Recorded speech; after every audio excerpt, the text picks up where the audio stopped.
Hey guys, welcome back. So what you're looking at here is a 3000 watt brushless PowerBack generator. It is powered by a 6-horse Tecumseh engine. And this one I actually didn't buy. It was donated to the channel by a subscriber, Eric. So thank you, Eric, for that.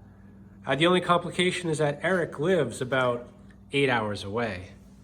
Luckily, my neighbor purchased a house recently by Eric, and he's been driving back and forth between the two locations. And I mentioned this to him, and he agreed to drive it up to me. So thank you, Joey, for that. And again, thank you, Eric, for the donation. Now, Eric was able to get this running, at least for a few seconds, long enough to validate that the engine is capable of running and that the generator head makes power. And that's kind of surprising because the carb, part of it's in this bag, part of it's still on the machine, and there are some parts that are missing altogether. So I'm gonna get you set up a little bit better. I'm gonna get that carb off up on the bench and see if we can't make it complete.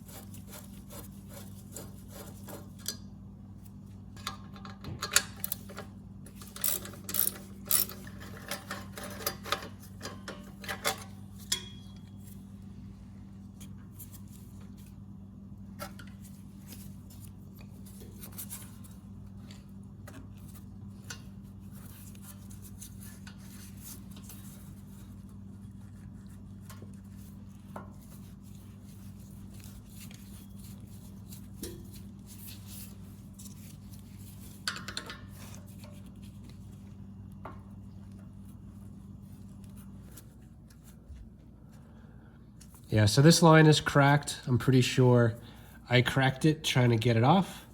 So there's no point in trying to save it now. I'm just gonna cut it so that we can continue getting this carb off.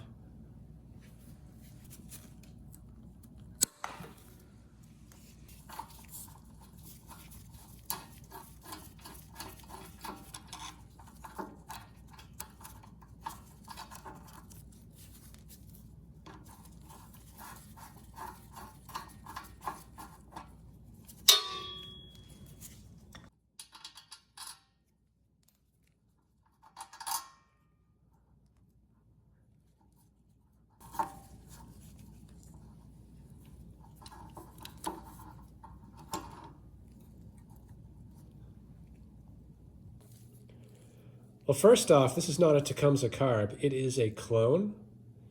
And the dead giveaway is the fact it doesn't say Tecumseh, but also the emulsion tube is brass. A Tecumseh would have a plastic tube. So I guess that's an upgrade, but the bowl nut is missing. And on a Tecumseh, that's also the main jet. And in this case, it has a main jet screwed in, barely.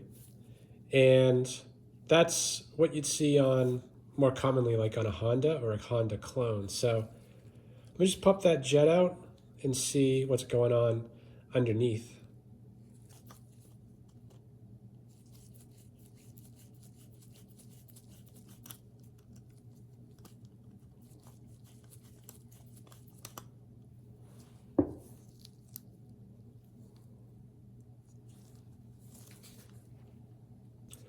So this is an OEM Tecumseh here on the left and the clone on the right.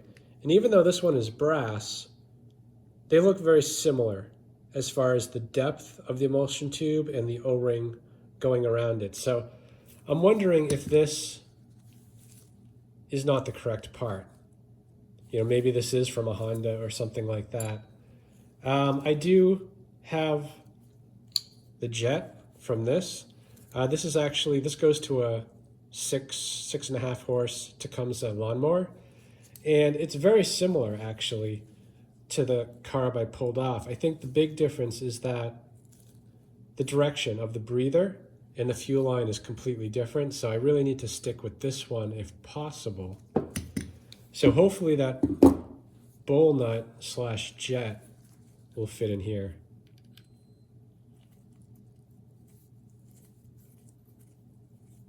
Yeah, and it does. So I'm going to use the bowl from the lawnmower carb.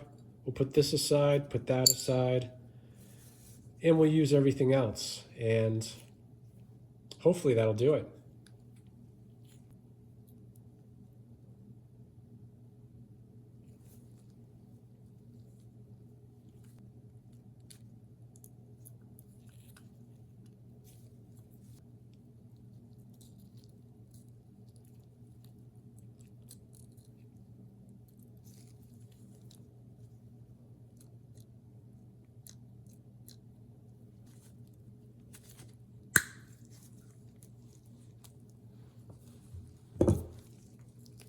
Just going to test the needle and seat. Works well.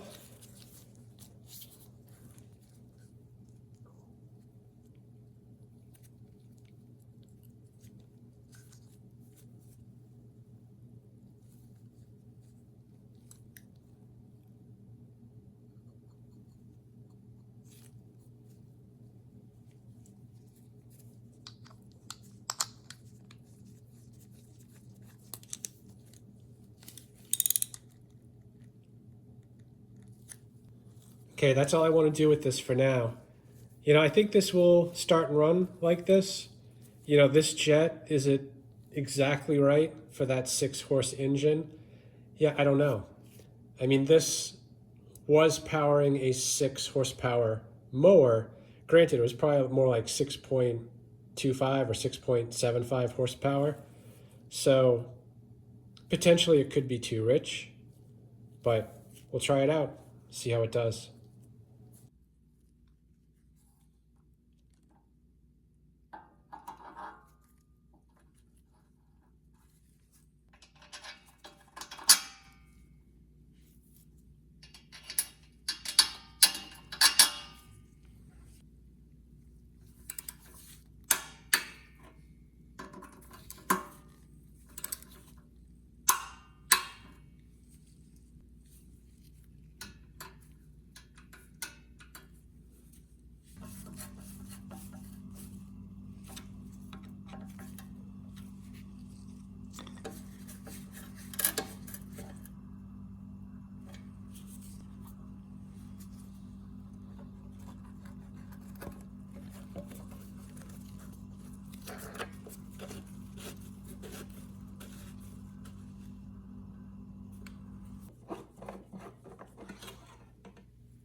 It's pretty low. It's right at the bottom of the dipstick. So let me get some oil in there before trying to start it.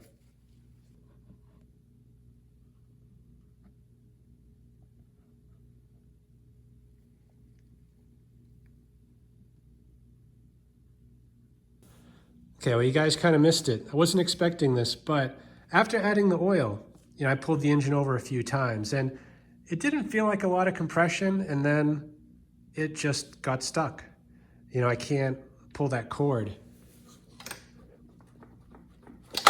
So I pulled the spark plug out, still doesn't budge.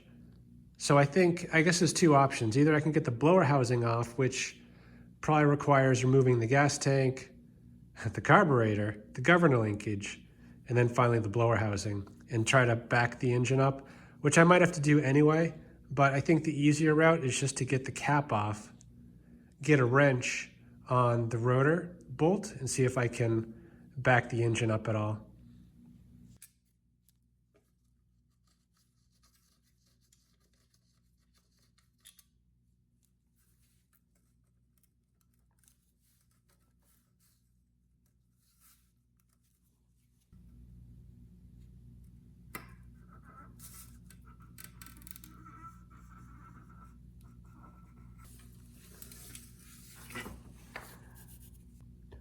Okay, that's a bust. And this capacitor is pretty rusty, but the rotor bolt is not accessible.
I think we're okay. When I took the cover off, where it was stuck was right where the magneto hits the magnet. And you can see there's really no gap there. You know, some of that could have been rust taking up the gap, I'm not sure. You know, it is spinning, actually not too bad.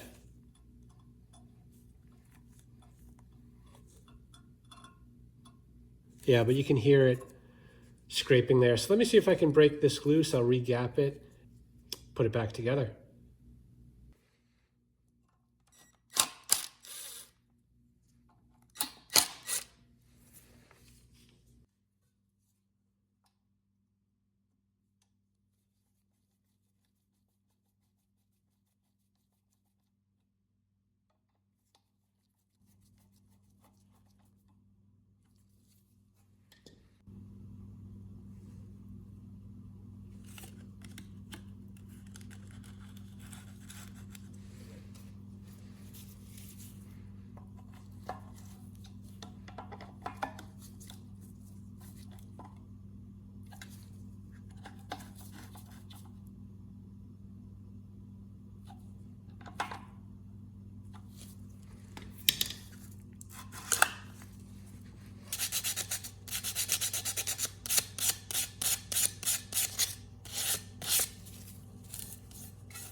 Just gonna check the spark after regapping that coil.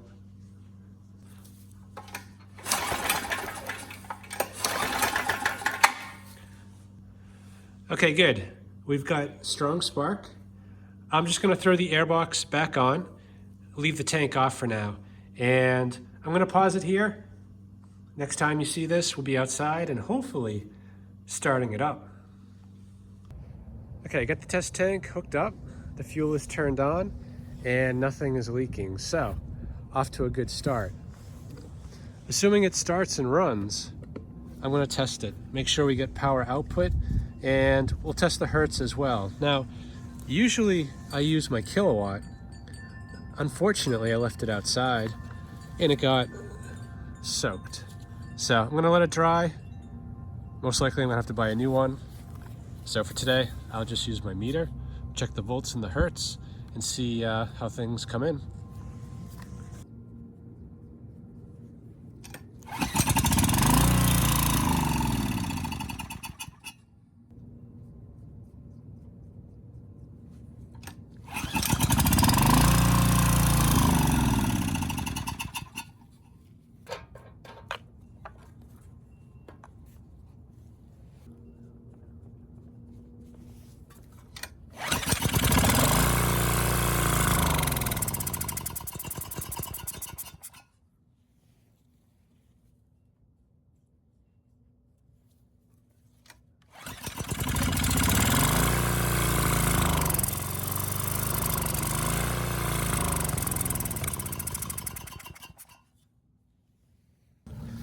Well, unfortunately, this carb isn't doing it. It's just not getting any fuel through that main jet. And that jet, that came off a clean carb. I know the carb worked. So maybe the issue is this is a clone carb with an OEM Tecumseh jet, and maybe they're not playing nice together. So I'm gonna take this off. I'll just throw the other one on, which is basically the same thing. The only difference is the fuel outlet and the breather are facing different directions. So I'm not going to be able to use it permanently, and I probably won't be able to put this airbox on at all, but that's okay. I just want to get it running a little bit longer to validate the stator condition, as well as, you know, can it handle a load. OEM carb is installed, airbox emitted. Let's try this out.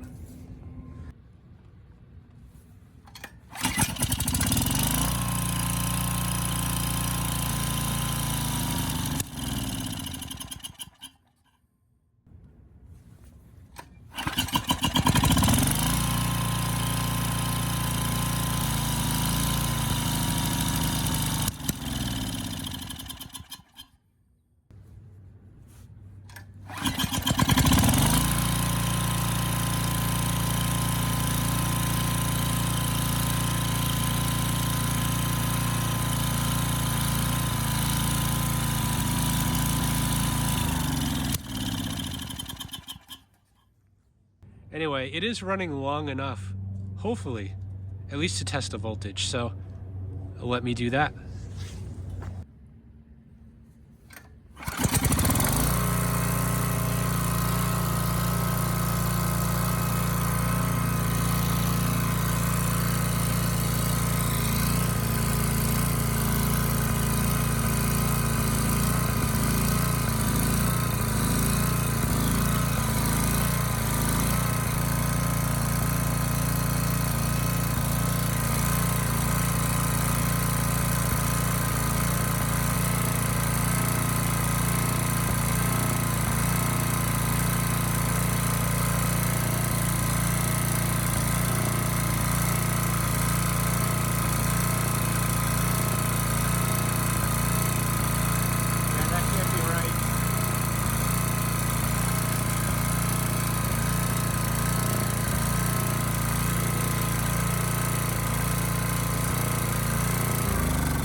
Okay, well, the good news is it stayed running and it makes power. We're at about 108 volts, which is low. Now, I was trying to check the engine speed by setting this to hertz, but it couldn't read the hertz accurately. And that low voltage could be due to a slow running engine. It also could be that rusted capacitor. I'm not sure which. So I've added an inductive tachometer to the spark plug wire here, and I'm going to restart it. We'll set the engine speed and check that voltage again.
All right, so that test told me a lot. The capacitor is doing what it should. You know, even under load, 1500 watts, 2000 watts, the voltage held, but the engine, not so much. And potentially it could just be the jetting on this carb is the issue, but I'm leaning more towards valves. So I'm gonna pop that valve cover off once the engine cools down and check the clearance.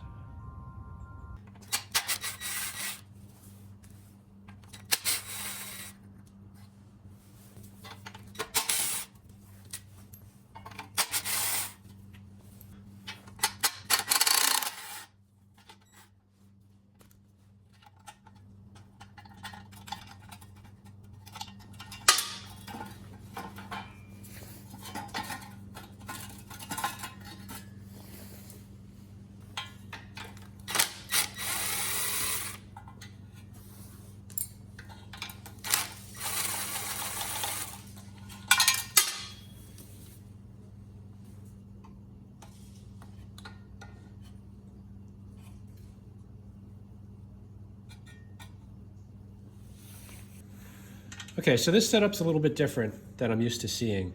I guess first of all, I'm not sure how to adjust these, but also usually the carb sits here, and that's the intake valve, and the exhaust over here. But in this case, it's different. The carburetor intake comes up over here, so the intake's actually on the left, exhaust on the right. Anyway, right now I'm on top dead center of the compression stroke, and if you're not sure, watch the valves.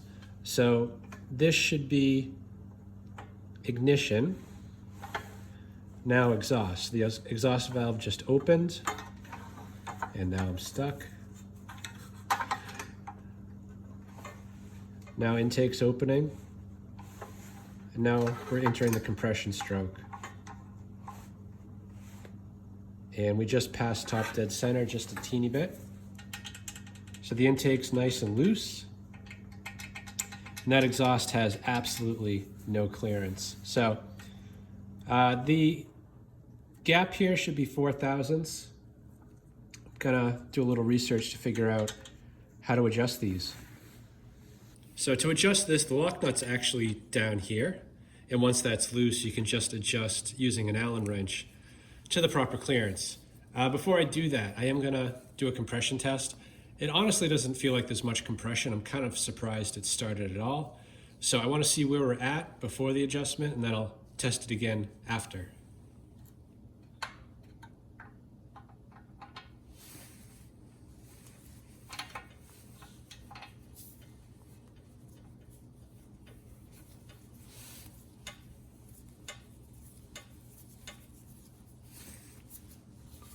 And these do have a compression release, so typically I don't see more than 60.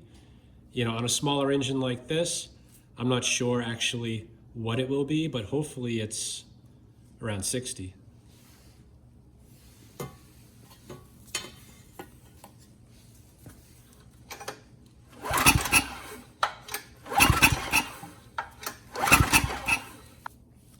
Yeah, it's about 33 PSI.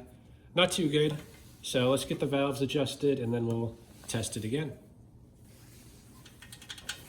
Check the intake first.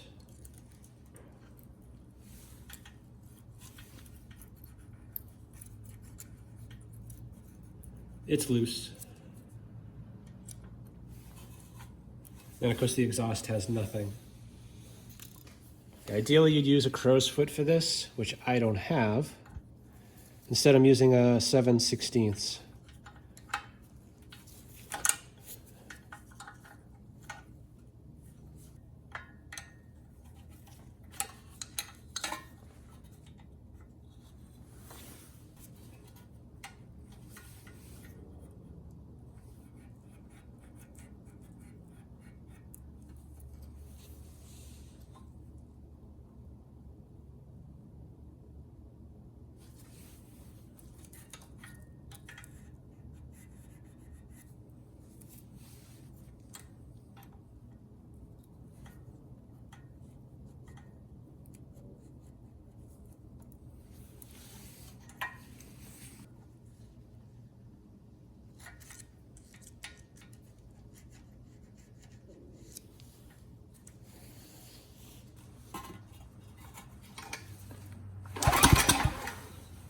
One pull, 60, much better.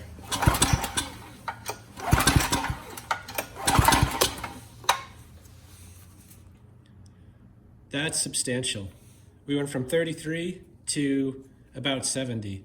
So it should run much, much better now.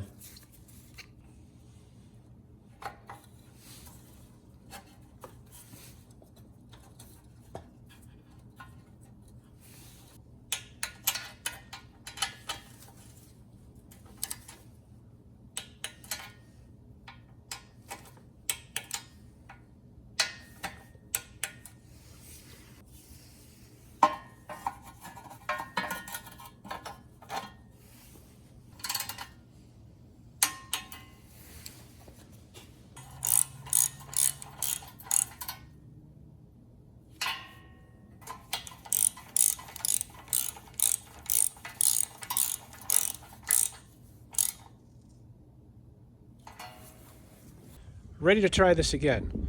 I'm going to start it. I actually backed off the governor, so I'm going to reset the speed, and then we'll load it up to 2,500 watts. Technically, I could go to 3,000, but these are a little bit over 1,500 each, so that would exceed the capacity and probably blow the fuse. So I'm not going to do that. You know, at 2,500 watts, it couldn't do before. The engine sagged to about 3,200 RPM. So if we can do 2,500 watts, which is about 80% what this should be able to do, and the engine stays at a good RPM, then I'm going to call it good.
Yeah, that was much better.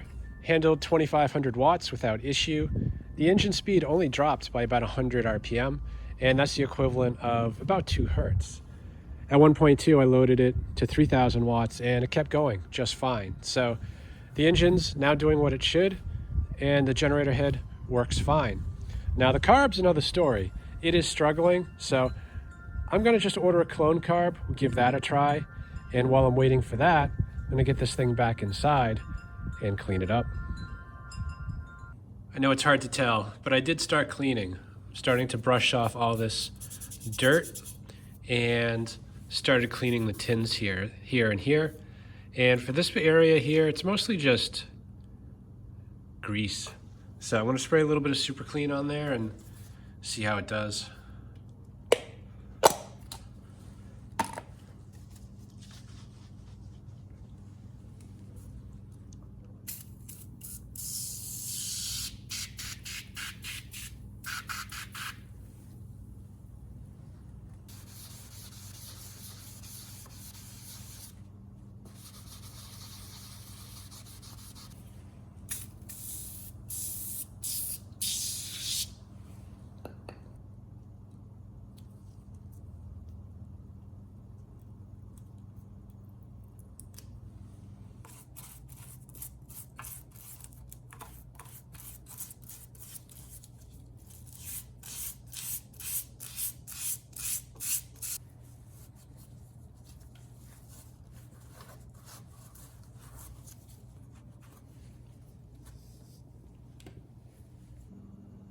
So next, the plan was just to remove a few bolts from the engine and the stator and lift this whole thing off and transplant it onto this frame.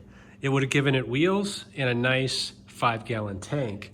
Unfortunately, that's not going to work because this one has this huge oil-filled dipstick here on the top. And that's an issue because the fuel tank would basically make it so you couldn't check the oil or add any for that matter. So this engine, there are casting marks down there for like a fill plug, but they didn't actually put them there. There's nothing drilled out. So moving this over really isn't an option. I did reach out to Ken from Ken Small Engines, just asked if he had any ideas, and he had a good one. For a second, I thought it was gonna solve my problem. He suggested removing this, which is just threaded in, and replacing it with this yellow style Tecumseh dipstick, and has the same threads. So I thought we were gonna be in good shape, but not quite. The dipstick is actually too short, and I can't actually turn it in. It's a very narrow passage there, and a dipstick like this actually has a hinge up here on the cap. So when you twist it in, the dipstick doesn't actually have to move for you to tighten the cap on, but that one has to spin, and it can't. It's just too restricted. So that's out, but I do have another option. So the plan is to steal the handle on both sides, the foot, and the wheel and axle.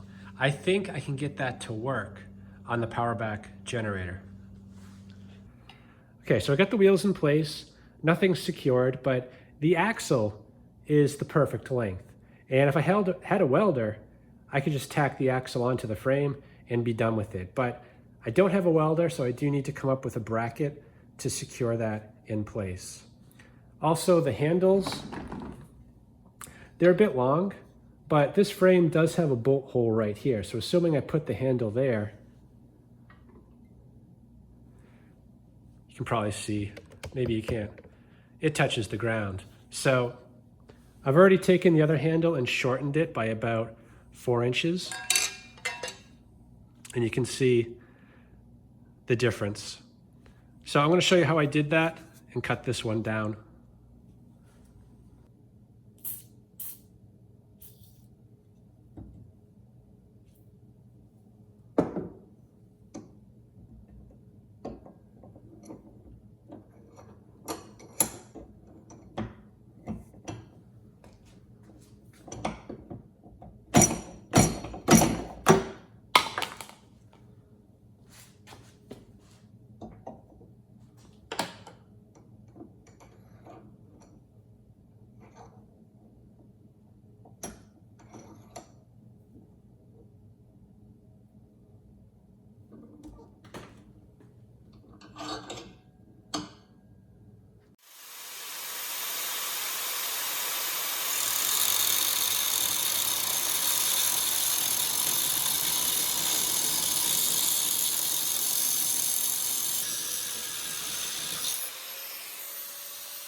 Yeah, I think the length came out good.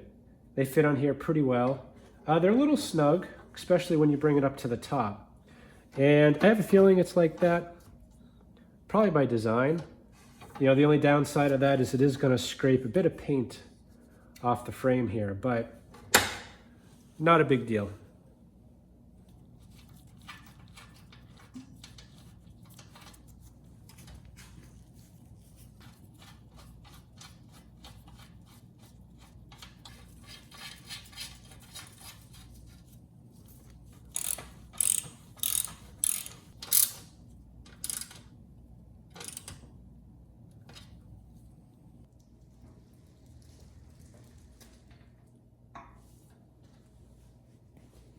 Well, surprisingly, that foot was really easy to add on there. I used the existing bolt for the stator to hold that side down and just added a bolt there. Now, you didn't miss anything, really, with these wheels and the axle. I just wanted to get it off the dolly, so I added a couple zip ties in kind of a cross pattern. And I half expected them to stretch or break pretty much immediately, and it's done neither, which is surprising, but I guess I shouldn't be too surprised. I mean, this generator doesn't weigh too much, and you know, half the weight's over here, and the other half is split between these two wheels. So they can't be much more than 35, maybe 40 pounds on each side here. So I am gonna get some U-bolts. That was my plan, but I don't know if there's gonna be enough clearance here. So I guess plan B would be some metal zip ties. So I'll pick some of those up as well. Not bad. Only 15 bucks and you get all this. Hopefully the carb works. That's really all I'm interested in. Maybe that and the air filter. So you've already seen me uninstall and install the carburetor. So I'm gonna spare you and just cut to outside with this installed and we'll give it a try.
And that is why I don't like clone carbs.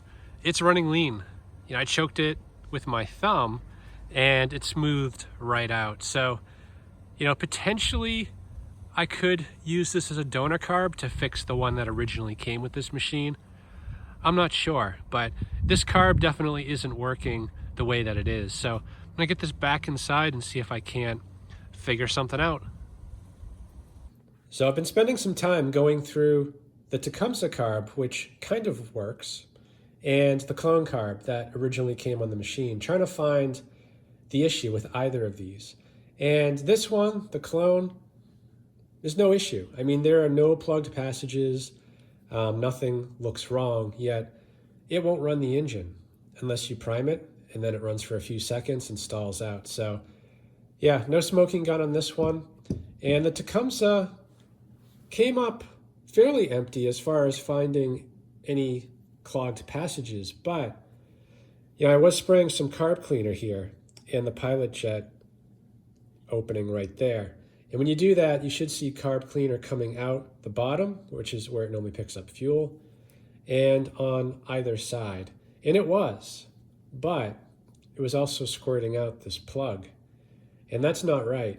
I mean, this should be plugged solid, and it's not. So, I shined a light in there.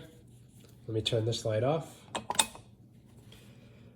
And you can see there's like a hole. Now, I don't think that happened on its own. I have a feeling someone drilled that out. So by doing that, you bypass the main jet. You're letting more fuel in through the emulsion tube. And, I guess the pilot circuit is still jetted, but you are changing things. It's not going to be working the way it's supposed to. So I think that is the issue with this carb. Potentially it could be patched, but I'm not looking to do a Band-Aid approach. So I think I'm going to have to come up with another carb. This showed up in the mail today. It is a new Tecumseh Carb. It wasn't too bad. This one only cost me $32. Normally they sell for $80 or $90. I'm hoping this will be the answer to what makes this machine sick. And in anticipation of that, I am going to replace the fuel line that I cut and hook everything up properly, and we'll get this thing outside. Hopefully see better results. Okay, I'm gonna cut this elbow off. I don't want it to go through like that because it's just gonna cause more drag and more issues.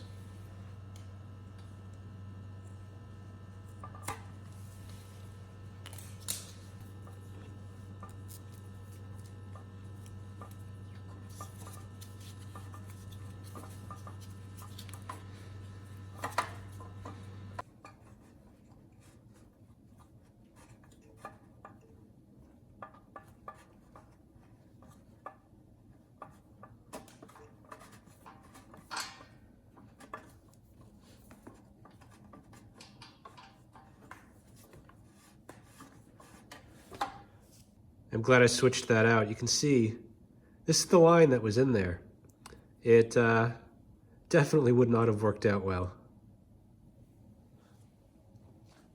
The weather's not exactly cooperating today, but I do want to test this OEM carb, make sure the run issues are sorted out. So I've got the exhaust pointed out, all the garage doors open, and carbon monoxide detectors on either side. So I've got the proper precautions. Gonna run this for about a minute, see how it does.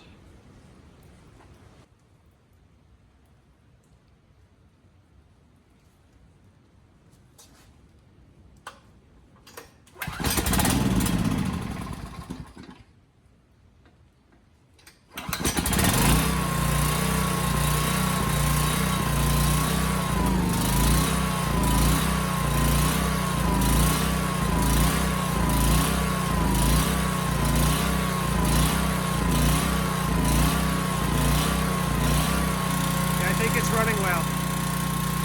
Let's try it on the load.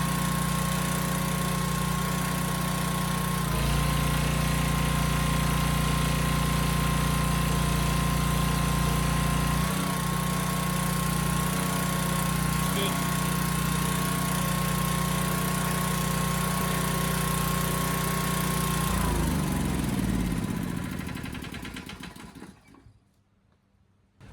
Yeah, that was much better.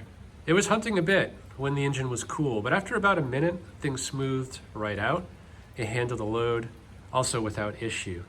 And, had me second guessing myself. I mean, the carb that came on it looked good, but it was a clone. And then I bought a clone and pretty much the same results. So, unfortunately, the Tecumseh carb I had an issue with the plug, but this one's perfect. So I think we're ready to move on. I'm gonna secure the wheels better, and I want to throw some paint on this frame. So as tempting as it is to just leave zip ties on here, it's not going to last. And even so, it does move around, like it's not super tight. And I tried metal zip ties, but those were even worse because you couldn't get like a preload on there because they weren't stretchy like these are. So it just moved around even more. Now on the other side, I did put a U-bolt. And that locked the axle down to the frame quite a bit better, but it slides really easily. There's nothing holding it in place. So instead, I'm just gonna take a piece of flat bar and bend it like into a U shape so that the bottom of the U is under this rail. And then where it comes up, we'll just put some holes to accommodate the axle, and then a couple screws on the side to kind of lock that bracket in place. So to make the bend, I'm going to use a new toy. I got it just for bending flat bar, and what I have here is a 1/8 inch by 1.5 inch flat bar. And I'm going to make the first bend right at 2.5 inches, and that'll form kind of the vertical surface of the U. Then we'll do the rest.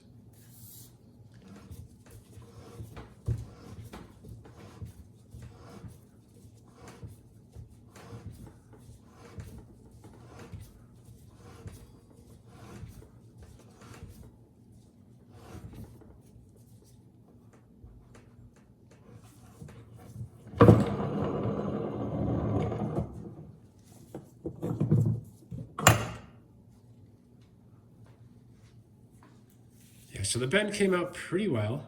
I did remeasure from the bottom here to the end, and we lost about 1/8 of an inch.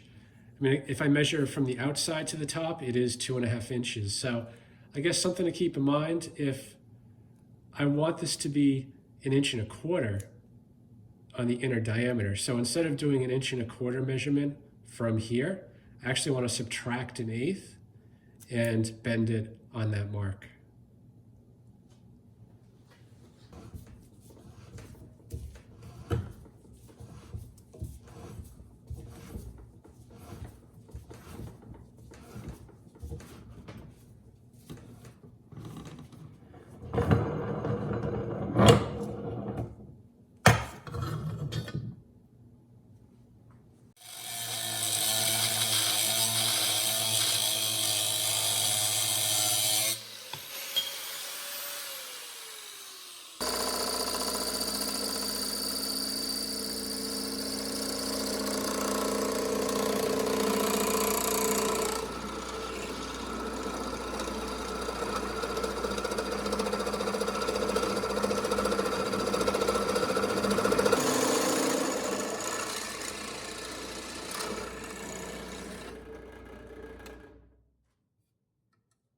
I'm going to put a screw right there on each bracket. Before removing the engine, the weight of the engine's actually keeping everything nicely aligned. And the plan originally was to just use a screw, probably on both sides. And as you can see, the brackets support themselves. That screw is just to keep it from sliding on the rail. Now, I wasn't crazy about that idea. I actually went to Harbor Freight today to buy a welder, and they were out of every welder that I wanted to get. So much for that. I'm just gonna have to stick with plan A and put a screw on each side to lock that in place. And potentially I could weld it up later if I need to, but I think this will work out fine.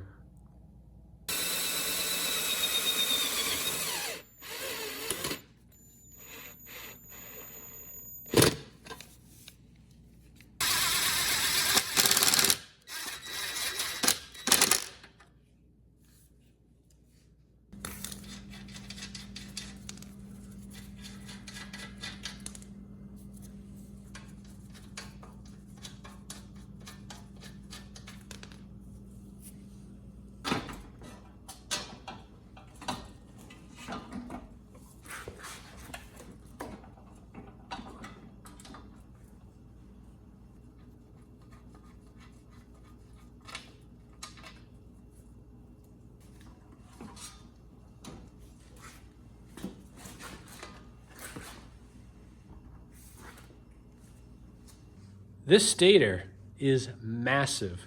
It is only a 3,000 watt generator. And you can see, compared to the engine, the stator is substantial. And what I have to the right here is another 3,000 watt stator. They're both rated for the same power. Actually, I think that one's rated at 3,200 watts, so it's a touch higher than this stator. And part of the size differences relate to the fact that this is brushless and that's brushed, but it's also the build quality. And the power head that came on this generator, I think, will outlast the engine. That one, not so much.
Yeah, it's that time of year. It's definitely a bit cold in here to be painting, so I'm trying to bring the temp up a little bit. Hopefully it works out.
Okay, I want to start it one last time.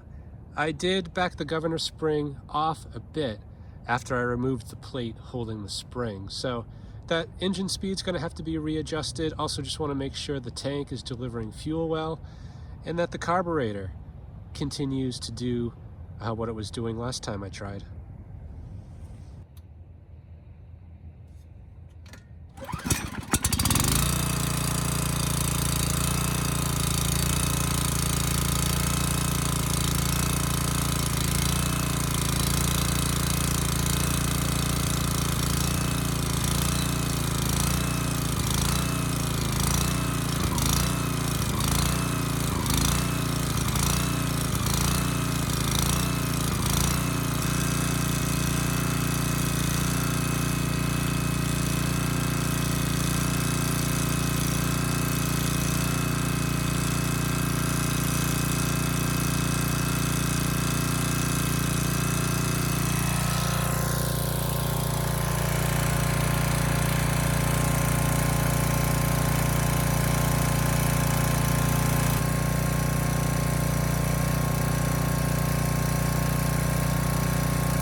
Yeah, not too bad. Started first pull.